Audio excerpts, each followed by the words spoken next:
नमस्कार, Amar Ujala the bonus में आपका बहुत बहुत स्वागत है। मैं हूं आपके साथ अभिषेक गुप्ता और आप देख रहे हैं विल और वसीयत से जुड़ा अपना फेवरेट वीकली शो तब क्या होगा। आज का टॉपिक भी बेहद खास है। सुप्रीम कोर्ट ने एक बेहद अहम टिप्पणी करते हुए कहा है कि महिलाओं, खासकर हिंदू महिलाओं को अपनी संपत्ति की वसीयत अवश्य बनानी चाहिए, ज़रूर से बनानी चाहिए, क्योंकि अक्सर उनकी मृत्यु के बाद मायके और ससुराल के बीच संपत्ति को लेकर गंभीर विवाद पैदा हो जाते हैं। कोर्ट ने साफ कहा है कि वसीयत ना होने से परिवार टूटते हैं, सालों मुकदमे चलते हैं और संपत्ति जो होती है वो यहाँ पर अटक जाती है। आज के एपिसोड में इसी पर करेंगे चर्चा कि अगर वसीयत ना हो तब क्या होगा। तो आज के ऑन द शो में क्या क्या है, चलिए एक बार उस पर हम लोग नजर डाल लेते हैं। तो सुप्रीम कोर्ट की टिप्पणी क्यों महत्वपूर्ण है, क्या इंपॉर्टेंस है इस सलाह की, इसको हम लोग आज इस शो में समझेंगे। उसके बाद जानेंगे महिलाओं की संपत्ति पर किसका अधिकार है, मृत्यु के बाद संपत्ति का हकदार जो है वो असल में कौन है, उसको भी हम लोग यहाँ पर जानेंगे। उसके बाद देखेंगे पति की ओर से मिली संपत्ति किसको मिलेगी, असल में जो संपत्ति जो मिलेगी इसके बाद वो असल में उसका उत्तराधिकारी जो होगा वो कौन होगा, इसको भी हम लोग यहाँ पर समझेंगे। और फिर क्या कहता है हिंदू उत्तराधिकारी कानून, यानी कि हिंदू सक्सेशन लॉ जो है वो यहाँ पर क्या कहता है, क्या उसके मीनिंग्स हैं, उसको भी हम लोग यहाँ पर समझेंगे। फिर बात करेंगे हम लोग बेटी की संपत्ति के कब हकदार होते हैं माता पिता, कौन सी सिचुएशन होती हैं, कौन सी ऐसी कंडीशंस होती हैं जिसमें माता पिता भी जो हैं वो बेटी की संपत्ति के हकदार हो सकते हैं, इसको जानेंगे। उसके बाद महिलाओं के लिए सही स्टेट प्लानिंग का तरीका क्या है, क्या स्ट्रैटेजी हो सकती है, इसको भी हम लोग आज अपने शो में जानने की कोशिश करेंगे। लेकिन सबसे पहले जानते हैं एक ऐसे मामले के बारे में जिसमें एक महिला की मृत्यु के बाद उसकी संपत्ति पर मायके और ससुराल पक्ष दोनों के बीच में एक लंबा विवाद चला है। देखिए ये स्टोरी। मीरा गोयल 48 साल की उम्र में अचानक चल बसी। उनकी नौकरी और निवेश से बनाई गई संपत्ति करीब 2 करोड़ रुपए की थी। मीरा के कोई बच्चे नहीं थे, उन्होंने वसीयत नहीं बनाई थी। मीरा की मृत्यु के बाद मायके और ससुराल दोनों ने संपत्ति पर दावा किया। चूंकि हिंदू सक्सेशन एक्ट की धारा 15(1)(b) लागू हुई, इसलिए मामला कोर्ट पहुंचा। दोनों पक्षों में तीखा विवाद हुआ और रिश्ते टूट गए। 3 साल तक मुकदमे चले, खर्च बढ़ा और अंत में संपत्ति का सही बंटवारा किसी को भी संतुष्ट नहीं कर पाया। तो फिर वसीयत नहीं बनी थी, इसकी वजह से एक तरह से जो परिवार है, यानी कि मायका पक्ष हो गया और ससुराल पक्ष हो गया, दोनों के बीच में विवाद हुआ और मामला कोर्ट तक पहुंच गया है। इस मामले को भी समझेंगे और काफ़ी कुछ चर्चा में करेंगे आज हम लोग। इस चर्चा में हमारे साथ शामिल हो रहे हैं next gen state planning solutions के founder and director doctor Deepak Jain ji, जो पिछले 20 सालों से स्टेट प्लानिंग, विल्स, ट्रस्ट और फैमिली सेटलमेंट में देश भर के परिवारों को सलाह देते आ रहे हैं। सर, आपका इस शो में बहुत बहुत स्वागत है। Thank you very much. Sir, सबसे पहले तो यही जानना चाहेंगे, जो मीरा गोयल की जो यहाँ पर स्टोरी है, वसीयत नहीं बनाई थी, मृत्यु हो गई, बच्चे भी नहीं थे, अल्टीमेटली दोनों परिवारों के बीच में कलह हुआ, मामला कोर्ट भी पहुंचा और जब सेटलमेंट की बारी आई तो उसके बाद भी कोई संतुष्ट नहीं हुआ। इस कहानी से सर महिलाओं को आपको क्या लगता है कि क्या सबक यहाँ पर लेना चाहिए? सबसे पहला सबक तो ये लेना चाहिए कि जो अपने आप होगा वो आपको मंजूर नहीं होगा, राइट। तो आपको इसमें इंटरवीन जरूर करना चाहिए और अपनी संपत्ति को अपनी इच्छा से उस व्यक्ति तक पहुंचाना चाहिए जिसको आप देना चाहते हैं। इसको कानून पे नहीं छोड़ना चाहिए। जो कानून के द्वारा होगा या कानून जो कहता है वो शायद आपकी इच्छा के विरोध हो सकता है, राइट। तो आपने जीते जी अपनी वसीयत जरूर बनाए और ये सुनिश्चित करें कि जो आपकी संपत्ति है वो उसी को मिले जिसको आप देना चाहते हैं, उसी समय मिले जिस समय आप देना चाहते हैं, उसी तरह से मिले जिस तरह से आप देना चाहते हैं और उतनी ही मिले जितनी आप देना चाहते हैं। ओके सर, जो सुप्रीम कोर्ट का जो फैसला आया है महिलाओं के लिए, जो महिलाओं से वसीयत बनाने की जो अपील की है वो क्यों की है, और इस सिचुएशन को आप सर कैसे देखते हैं? इसके बैकड्रॉप में क्या ऐसी थ्योरी रही होगी जिसकी वजह से सुप्रीम कोर्ट ने फैसला लिया? तो जो हिंदू वुमेन सक्सेशन के जो एक्ट है उसमें कुछ ऐसी चीजें हैं जो शायद महिलाओं को आज की डेट में मंजूर न हो, राइट।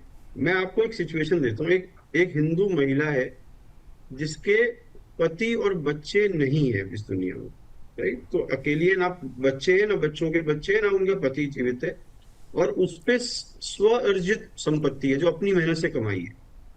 अब अपनी मृत्यु के बाद वो किसको देना चाहेगी, मायके वालों को या ससुराल वालों? आपको क्या लगता है सर?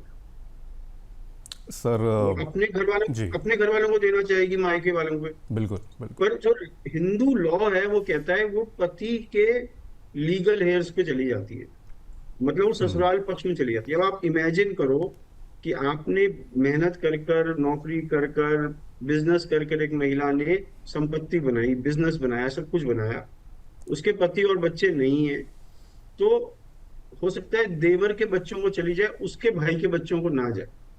क्या ये आपको स्वीकार होगा एज एज फीमेल? नहीं होगा। पर ये लॉ है, क्योंकि ये लॉ 1956 में बना था, जहां पर उन्होंने ये माना था कि जब शादी हो जाती है तो ससुराल से रिश्ता गहरा हो जाता है और मायके से रिश्ता टूट जाता है करीबन, ऐसा मानकर ये लॉ बनाया गया था। पर अब समाज बदल चुका है, ये 2025 का समाज वो 1956 वाला समाज नहीं रहा। आज की डेट में महिला अपने माता पिता की सेवा भी करती है, अपने माई सुअर्जित संपत्ति भी होती है उसके बाद बहुत सारी। और और दूसरी बात यह है कि उसकी अपनी इच्छा होती है, राइट, जो शायद उस समय इतनी ज्यादा प्रबल नहीं थी। तो ये सारे कारण हैं जिसकी वजह से सुप्रीम कोर्ट के पास एक केस आया जिसमें वो संपत्ति एक लेडी की जिसके हस्बैंड और बच्चे की डेथ हो चुकी थी, वो उसके डिस्टेंट रिलेटिव को चली गई ऑन द हस्बैंड साइड, और वो मायके वालों को कुछ नहीं मिला। तो उस वजह से उन्होंने ये फैसला दिया, कि फैसला भी नहीं दिया, उन्होंने आग्रह किया है। वो आपको मजबूर नहीं कर सकते कि आप अपनी विल बनाओ, वो आपको सलाह दे सकते हैं, एडवाइजरी है कि हर हिंदू महिला को अपनी विल जरूर बनानी चाहिए, जिससे कि ये जो सेक्शन 15 है, जो हिंदू सक्सेशन एक्ट का है, वो अगर आपके ऊपर लागू हो जाए और ये संपत्ति गलत जगह चली जाए, उससे बचाव हो सके और आपकी संपत्ति आपकी इच्छा से ही जिसको आप देना चाहें उसी को जाए। सर आपने सेक्शन एक्ट की भी यहाँ पर चर्चा की, 51A है, और मैं इसको थोड़ा सा समझना चाहूँ और अब दर्शकों को के लिहाज से भी सर अगर यहाँ पर देखें तो जो एक्ट है सर, इसकी धारा 15(1) और 52 जो है, उसमें आम लोगों के लिए सबसे महत्वपूर्ण जो डिफरेंसेस होते हैं वो क्या होते हैं सर? देखिए 15(1) जो सेक्शन है, अच्छा चलिए हम एक हिंदू महिला की संपत्ति कैसे बढ़ती है, किसको मिलती है, अलग अलग सिचुएशंस की बात करते हैं।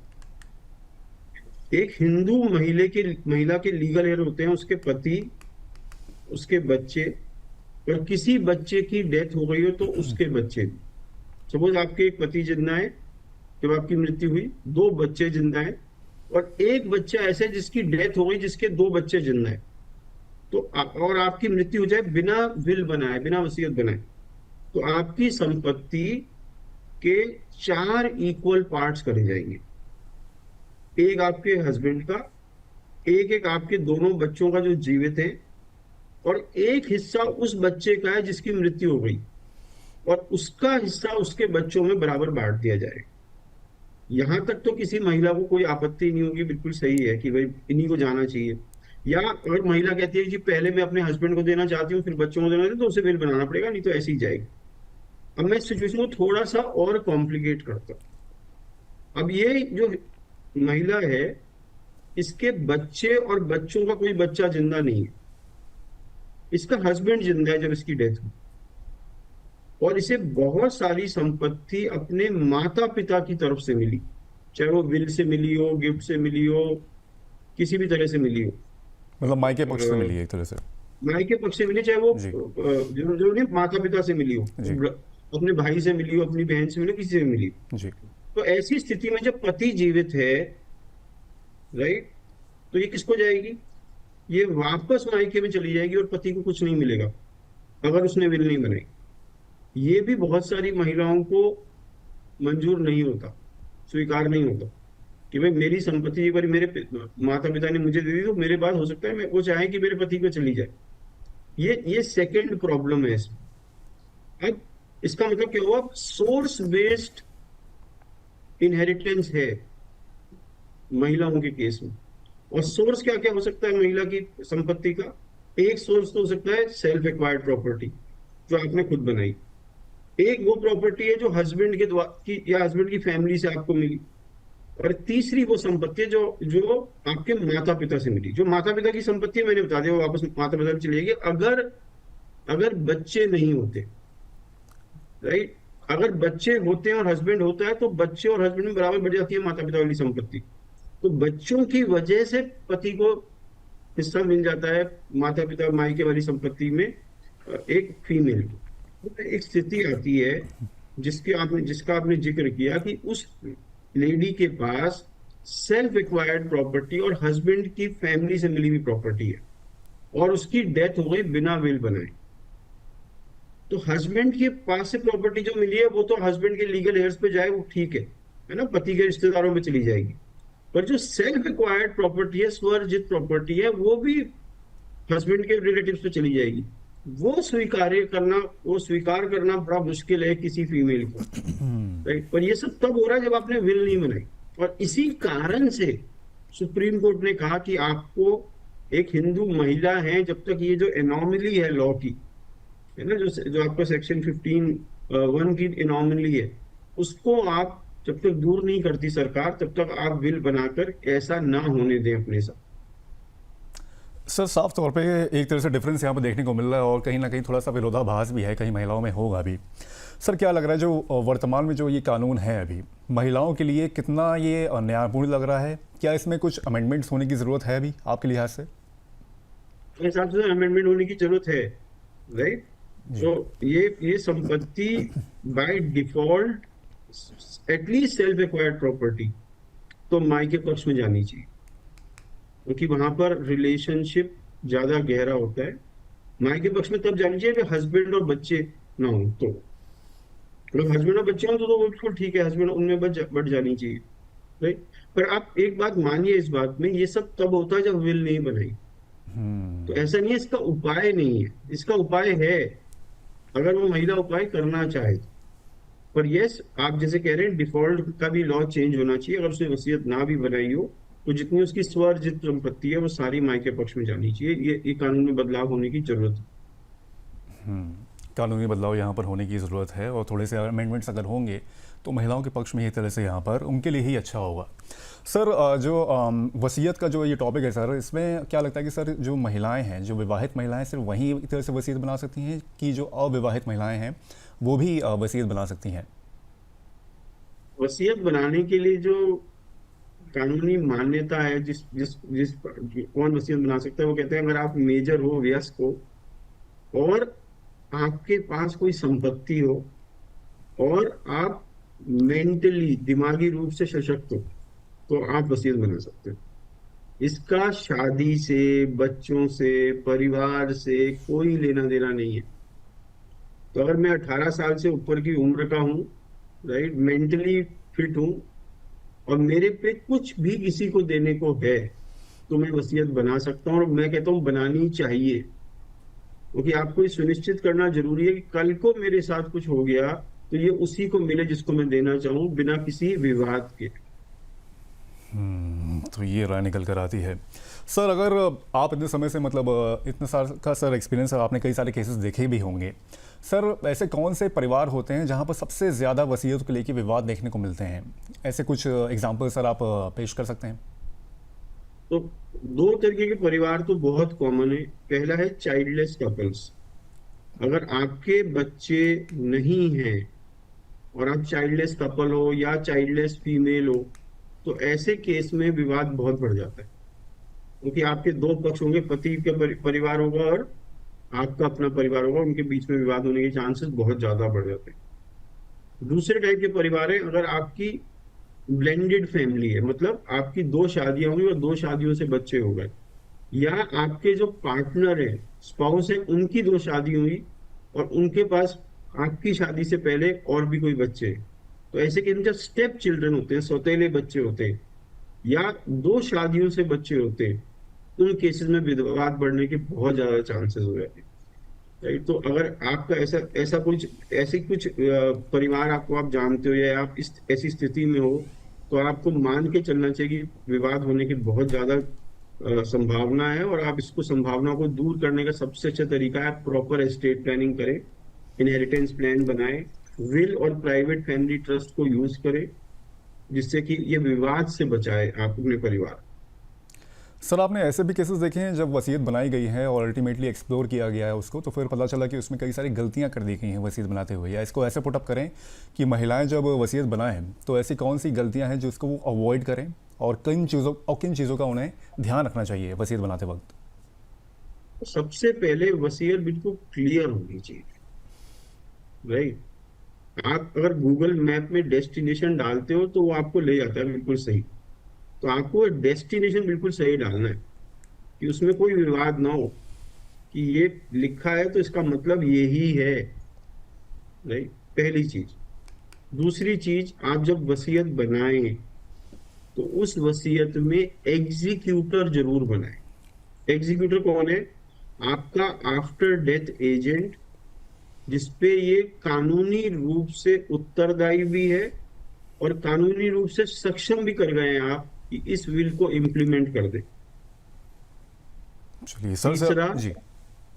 तीसरा, अगर आपके पास फिजिकल एसेट्स है, रियल एस्टेट, ज्वेलरी एक्सेट्रा, उसको स्पेसिफिकली डिस्ट्रीब्यूट करें। ये ना करें आधा इसका आधा उसका। कौन सा आधा है तो बताया ही नहीं, कौन सा जेवर किसको जाएगा ये तो बताया ही नहीं। तो इसको स्पेसिफिकली डिस्ट्रीब्यूट करें, राइट। इसको आप परसेंटेज या रेशियो ना लिख के जाए। चौथा, बहुत जरूरी है, इस वसीयत में एक नो कॉन्टेस्ट क्लॉज जरूर डालें, जो बेसिकली ये कहेगा अगर किसी ने इस वसीयत को चैलेंज किया उसको इस वसीयत से कुछ नहीं मिलेगा, राइट। ऐसा क्लॉज जरूर डालिए जिससे कि आपकी वसीयत के इम्प्लीमेंट होने के चांसेस बढ़ जाए।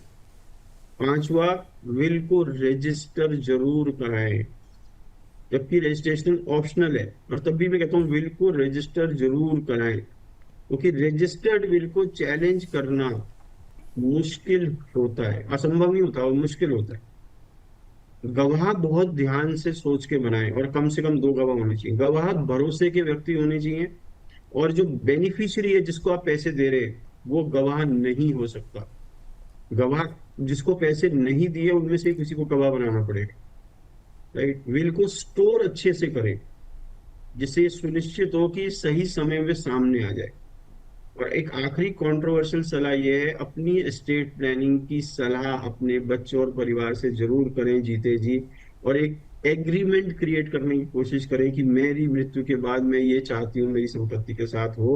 अगर किसी की इस बारे में कोई सलाह हो तो मुझे अभी बता दो, नहीं तो मैं ये करने वाली। सर ये कंट्रोवर्शियल आपने क्यों कहा सर? हालांकि मेरा सवाल भी यही था कि क्या परिवार वालों से सलाह मशवरा कर सकते हैं, लेकिन आपने इसको कंट्रोवर्शियल को भी टैग कर दिया है। ऐसा कंट्रोवर्शियल सर क्यों लग रहा है आपको? नहीं, कंट्रोवर्शियल इसलिए कि कुछ लोगों को लगता है कि मैंने अगर बता दिया तो जो लड़ाई कल होनी है वो आज हो जाएगी, मैं क्यों विलन बनूं, राइट। तो बहुत सारे लोग इसे छुपा जाते हैं, राइट। मैं अपनी आज की जिंदगी क्यों खराब करूं इनके लिए, है ना, मेरे बच्चे मेरे से अभी नाराज हो जाएंगे। तो वो उस रीजन से बहुत सारे लोग कहते हैं जी हम नहीं बताएंगे, और आपका पूरा अधिकार है ना बताने का।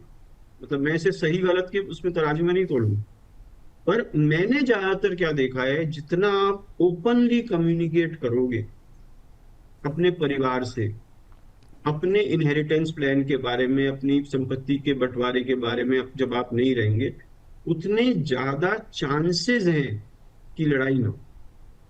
जब आप छुपा के रखते हो ना तो चांसेस बढ़ जाते हैं, राइट। तो मेरी जो सलाह होती है ज्यादातर लोगों से यही होती है कि आप खुल के बताओ कि मैं ऐसा सोच रहा हूं, किसी की कोई सलाह हो तो जरूर मुझे अभी बताए, अगर मैं वो कर पाया तो जरूर करूंगा, राइट। मेरा ऑब्जेक्टिव यहाँ पे किसी को पनिश करना या किसी के साथ भेदभाव करना नहीं है, मैं अपने विवेक के हिसाब से अपनी संपत्ति का बंटवारा करूं।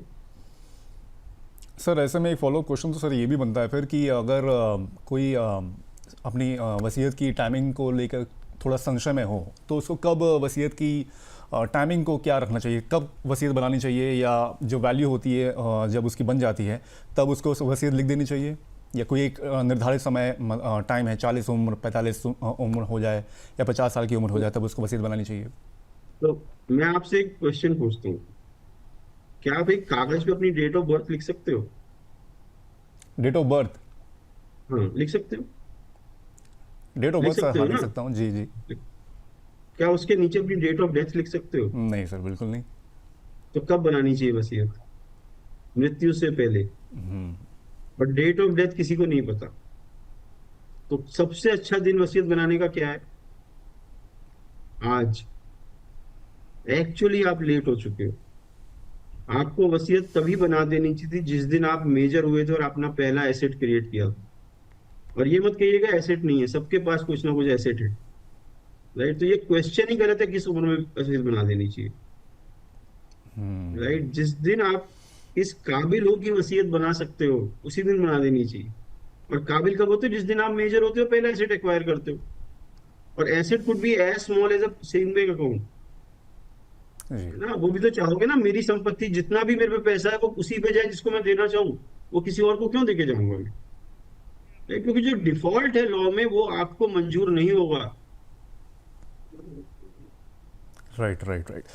चलिए सर से अपनी चर्चा हम लोग यहाँ पर जारी रखेंगे। इस बीच कई सारे कॉलर्स और कई सारे दर्शकों के सवाल भी हैं, वो भी हम लोग लेते हैं, लेकिन उससे पहले ये बता दें कि आप विल और स्टेट प्लानिंग से जुड़े अपने कोई सवाल हमसे पूछना चाहते हैं तो फिर सिंपली आप यूट्यूब पर तो जा सकते हैं, वहाँ पर अपने सवाल जो हैं वो हम लोग को भेज सकते हैं कमेंट करके। उसके अलावा आप व्हाट्सएप पर 9354027995 पर भी जाकर स्टेट आपको लिखना है, उसके आगे जाके आपको अपने सवाल स्टेट प्लानिंग से जुड़े हुए जो भी सवाल होंगे, विल से जुड़े हुए जो भी सवाल हैं वो आप हमको भेज सकते हैं। हम कोशिश करेंगे कि उसको अपने अगले शो में इंकॉर्पोरेट करें और एक्सपर्ट्स की सलाह वहाँ पर हम लोग लेकर आएँ, जिससे कि आपको भी बेहतर समझ के साथ उसको जानकारी मिले। चलिए इस बीच कुछ दर्शकों के यहाँ पर सवाल ले लेते हैं। यहाँ पर जयपुर से नीता शर्मा हैं, ये कह रही हैं सर कि क्या डिजिटल वसीयत मान्य होती है, वैलिड होती है? क्या कहना है सर इसमें? क्या क्या क्या डिजिटल वसीयत मान्य होती है, वैलिड होती है डिजिटल वसीयत? डिजिटल वसीयत? जी जी। तो इंडिया में डिजिटल वसीयत मान्य नहीं है।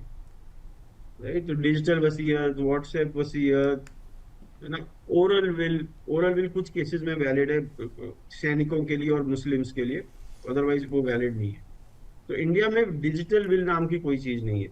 राइट, वो एक लिखित विल होनी चाहिए, कागज और पेन या कागज और टाइप पे लिखी हुई होनी चाहिए, प्रॉपरली एग्जीक्यूटेड होनी चाहिए, उसमें साइन होने चाहिए, जिसने विल बनाई 2 गवाहों के साइन होने चाहिए। हाँ, डिजिटली आप उस विल की साइनिंग को रिकॉर्ड कर सकते हो। डिजिटली आप गवाहों के साइन करते हुए रिकॉर्ड कर सकते हो, जो एविडेंस की तरह काम आएगा कि हाँ ये एक्चुअल में हुआ। वो आप कर सकते हो, पर वसीयत डिजिटल नहीं हो सकती। वसीयत यहाँ पर डिजिटल नहीं हो सकती है, ये आप बिल्कुल ध्यान रखें। सर सुरभि पटेल हैं अहमदाबाद से, ये कह रही हैं कि नौकरी पेशा महिलाओं को वसीयत कब बनानी चाहिए? हालांकि आपने इसका मेरे ख्याल से जवाब दे ही दिया है कि इसका कोई वक्त नहीं होता, जब भी आप एडल्ट हो जाते हैं उसके बाद अपने वसीयत जो है वो आप बना सकते हैं। लेकिन फिर भी सर कोई रोशनी या कोई टिप्पणी करना चाहेंगे इस पर आप? तो एक नौकरी पेशा व्यक्ति जो महिला है उसके पास सेविंग बैंक अकाउंट होता है, जी। उसका प्रोविडेंट फंड होता है। राइट, उसको पेंशन मिलने का अधिकार होता है कई केसेस में, और उसके और भी बहुत सारे इंटरेस्ट होते हैं। जैसे ही वो इंटरेस्ट क्रिएट हो आपको वसीयत बना देनी चाहिए। और वसीयत बनाते हुए आपको फ्यूचर को ध्यान में रखना है कि पहले मेरे पति पे जाए, फिर मेरे बच्चों पे जाए, पति नहीं रहे तो क्या हो, बच्चे ना रहे तो क्या हो, वो सारे प्रोविजन उस वसीयत में जरूर डालिए। जैसे कि एक वसीयत ऐसी बने जो लाइफ में कोई भी सिचुएशन आए वो वसीयत के पास उसका आंसर हो। ऐसा ना हो कि आप सोचे ये तो हमने सोचा ही नहीं था। सर अगला सवाल देहरादून से अनीता रावत हैं, ये कह रही हैं कि क्या संयुक्त संपत्ति पर अकेले वसीयत बनाई जा सकती है? संयुक्त संपत्ति पर सर पूछ रही हैं कि अकेले वसीयत बनाई जा सकती है? अगर एक जॉइंट प्रॉपर्टी है, संयुक्त संपत्ति है, तो आप अपने हिस्से की संपत्ति की विल बना सकते। सपोज आपका पास एक घर है जो आपके और आपके पति ने जॉइंटली खरीदा है। अगर सेल डीड के अंदर या कन्वेंस के डॉक्यूमेंट के अंदर हिस्सा नहीं लिखा हुआ कि कितना किसका है, तो लॉ एज्यूम करेगा दोनों बराबर के हिस्सेदार हैं। तो आपका आधा है, उनका आधा है। तो अपना आधा हिस्सा इस संपत्ति का आप अपनी वसीयत से किसी को भी दे सकते हो। ये एक तरीका। दूसरा तरीका क्या है? आप और आपके पति मिलकर जॉइंट विल बनाकर किसी एक जने को दे सकते हो। तीसरा तरीका क्या है? आप अपनी विल बनाए अलग, पति अपने विल बनाए, हो सकता है एक ही जने को दे रहे हो सकता है अलग अलग जनों को दे रहे हो। तो जॉइंट प्रॉपर्टी की वसीयत करने का आप पे अधिकार है।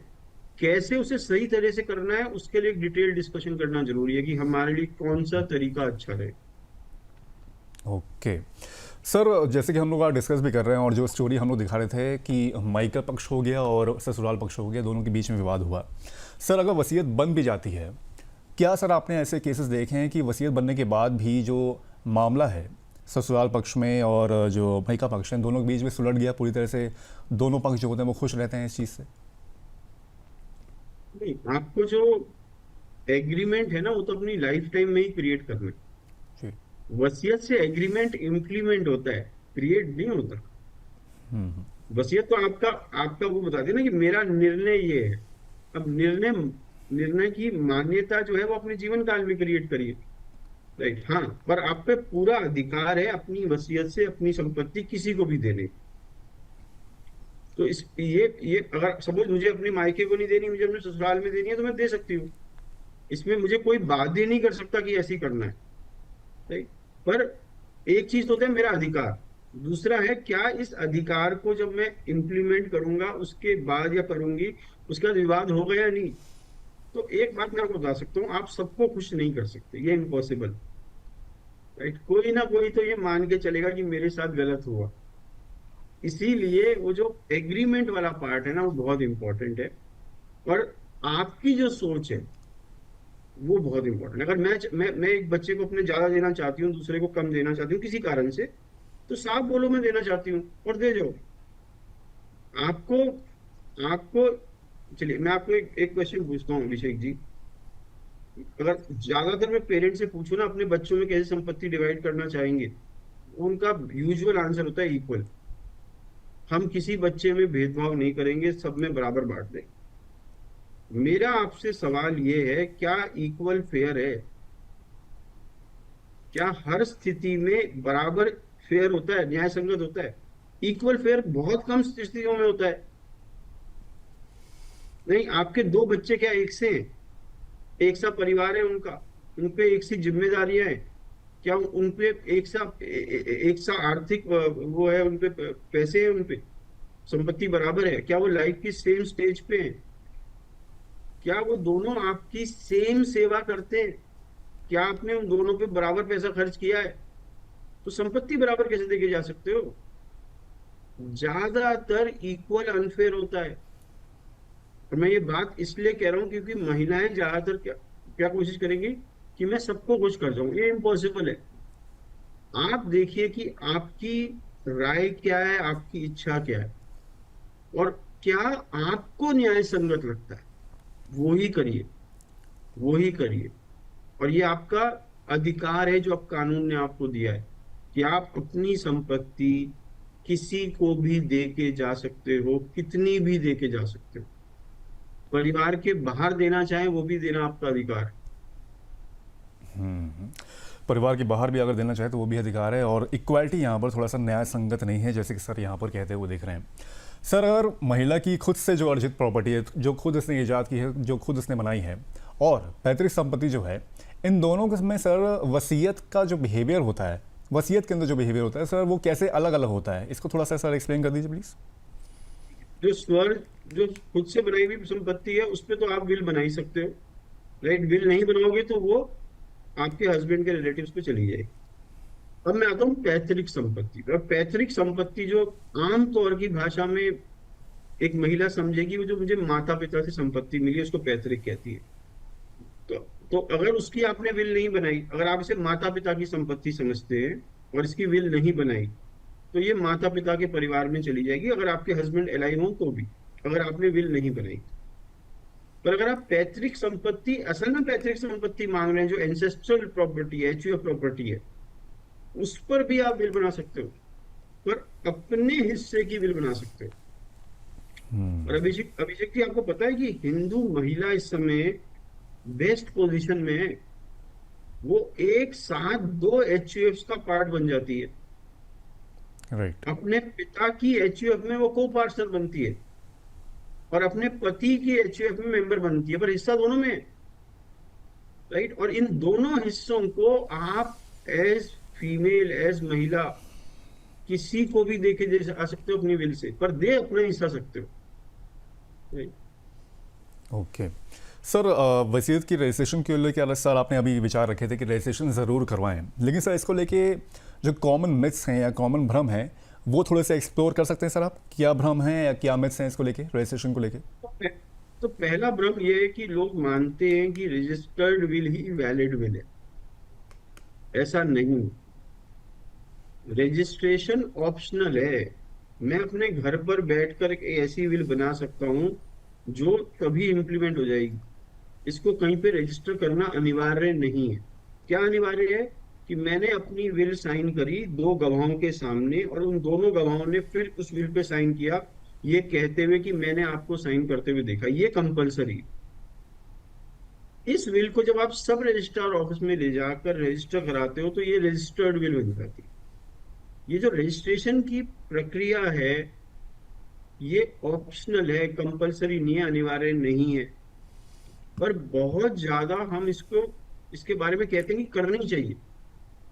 क्यों? क्योंकि रजिस्टर करने के बाद विल को चैलेंज करना मुश्किल हो जाता है। मैं इसके बारे में दो तीन बातें आपको और बताऊंगा।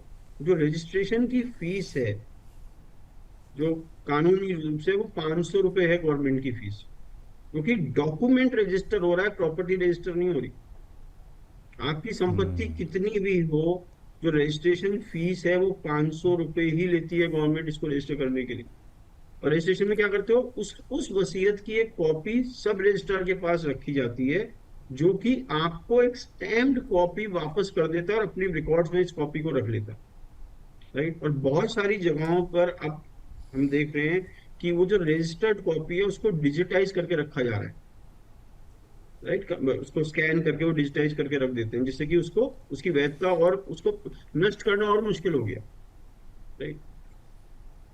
चौथी बात, जब आप वसीयत को रजिस्टर कराएं, आप इसकी मल्टीपल और सर्टिफाइड कॉपीज निकाल सकते हैं, जो आप अलग अलग व्यक्ति को दे सकते हैं। अपने बच्चों को दे सकते हैं, अपने एग्जीक्यूटर को दे सकते हैं, अपने पास रख सकते हैं।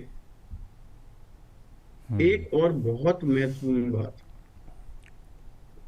विल का प्रोबेट होना कंपलसरी नहीं है। खाली 3 शहरों में विल का प्रोबेट होना कंपलसरी है, वो है मुंबई, चेन्नई और कैलकाटा।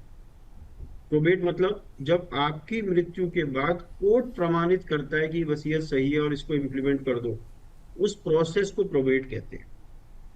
और हमने बहुत जगह देखा है जिन शहरों में प्रोबेट कंपलसरी नहीं है, सपोज आपके पास दिल्ली में प्रॉपर्टी है और आपकी वसीयत प्रॉपर बनी हुई है, रजिस्टर्ड विल बनी हुई है, अगर ये विल रजिस्टर नहीं होगी तो जनरली सब रजिस्ट्रार प्रॉपर्टी ट्रांसफर नहीं करते उस अनरजिस्टर्ड विल को लेकर। इसलिए रजिस्ट्रेशन कराना अच्छा रहता है।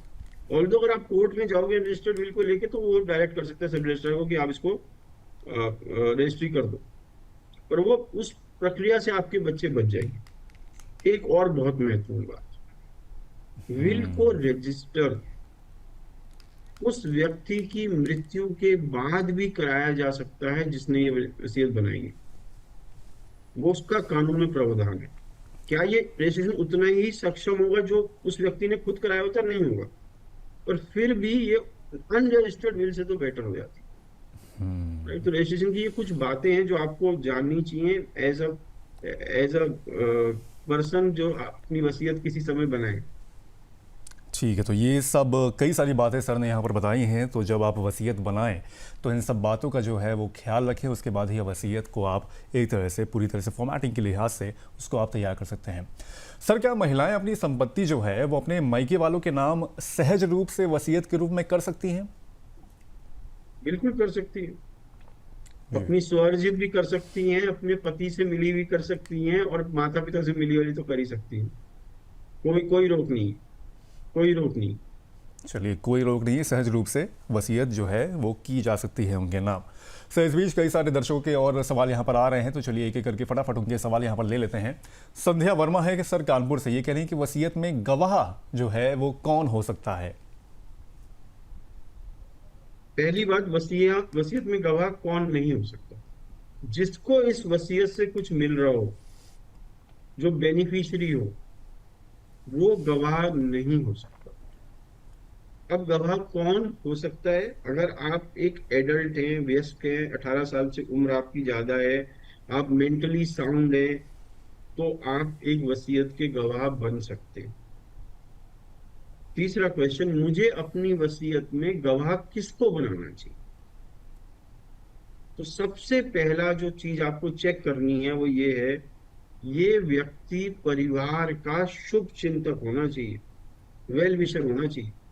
ये सबसे बड़ी क्वालिफिकेशन है गवाह बनाने के लिए। ये ऐसा व्यक्ति होना चाहिए जिसको आपके परिवार का दर्द हो। ये ऐसा व्यक्ति नहीं होना चाहिए कि आपके बच्चों से कि तुमको तो 5 करोड़ रुपए मिल रहे हैं, मुझको क्या मिलेगा। उस टाइप के व्यक्ति को मत चूज करिए।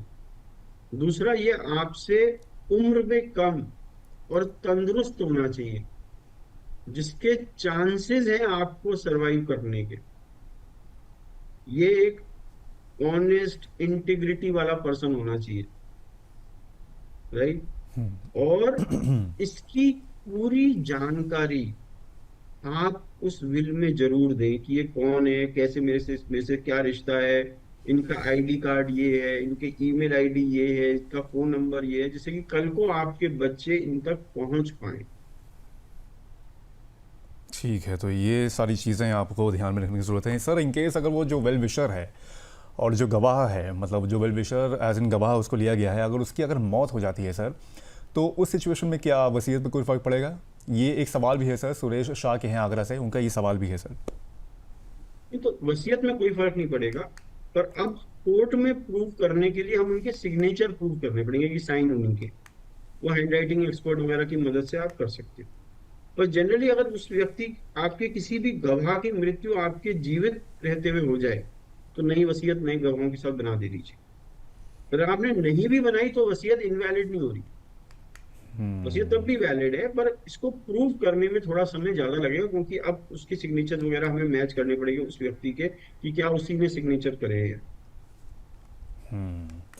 चलिए, तो रियल इस्टेट प्लानिंग को लेकर आज जो हम लोगों ने चर्चा की वो काफ़ी फ्रूटफुल रही है, और उम्मीद है कि मतलब जो महिलाएं हैं उनको इस चीज़ को लेकर जागरूकता मिली होगी, और दीपक सर ने काफ़ी अच्छे से इन सब बातों को यहाँ पर रखा है और समझाने की यहाँ पर पूरी कोशिश की है। सर, आपने समय निकाला और आज इस महत्वपूर्ण विषय पर अपनी विशेष राय रखी, उसके लिए सर आज बहुत बहुत धन्यवाद सर आपका। तो आज की चर्चा से एक बात बिल्कुल साफ है कि वसीयत सिर्फ एक दस्तावेज नहीं बल्कि परिवार की शांति और सम्मान की सुरक्षा है। सुप्रीम कोर्ट की अपील महिलाओं के लिए एक चेतावनी भी है और अवसर भी है, ताकि वे अपनी मेहनत की कमाई का भविष्य स्वयं तय कर सकें। याद रखिए, योजना आज कीजिए ताकि कल कभी सवाल ही ना उठ सके तब क्या होगा, कि ये मतलब ये जो सवाल है ये ना उठ सके कि तब हम लोग क्या करेंगे, तब क्या होगा। तो आज के शो में बस इतना ही, बाकी जल्द मिलेंगे अगले शो में अगले हफ्ते। तब तक के लिए मुझे दीजिए इजाज़त। नमस्कार।